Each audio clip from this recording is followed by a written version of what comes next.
សម្រាប់ពុកម៉ែបងប្អូនដែលមានបញ្ហាចុកចង្កេះបាទចុកខ្នងចុកក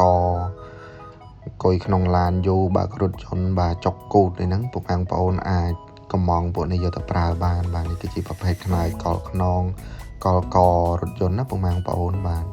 ពណ៌ស្អាតណាពុកម៉ែបងប្អូនបាទមានច្រើនពណ៌នេះយើងពេលយើងបើករថយន្តយើងអាចដាក់នៅកន្លែងកៅអីអង្គុយហ្នឹងបាទមានឈុតរបស់វាកលខ្នងហើយនិងកលកបាទហើយនឹងមានប្រភេទខ្នើយកលគូតសម្រាប់យើងទ្របអង្គុយហើយនឹង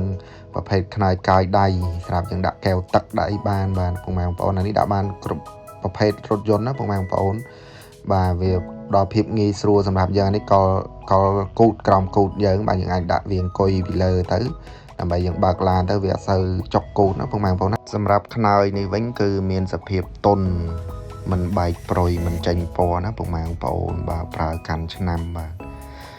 កាត់បន្ថយពុកម៉ែបងប្អូនបាទចុកខ្នងចុកកបាទនេះស័ក្តិសមសម្រាប់ពុកម៉ែបងប្អូនទិញយកទៅដាក់ក្នុងឡានណាពុកម៉ែបងប្អូនបាទ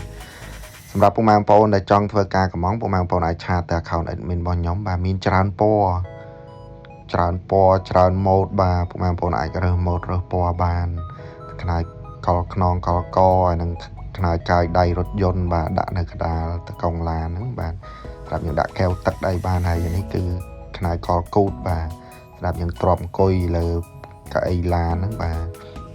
នេះ account admin របស់ខ្ញុំណាពុកម៉ែបងប្អូនសម្រាប់ពុកម៉ែបងប្អូនចង់កម្មង់អាចឆាតទៅ account របស់គាត់ផ្ទាល់នេះបាទកុំឆាតទៅអ្នកផ្សេងណាពុកម៉ែបងប្អូនជៀសវាងប្រយ័ត្នគេបោកប្រាស់បាទអរគុណ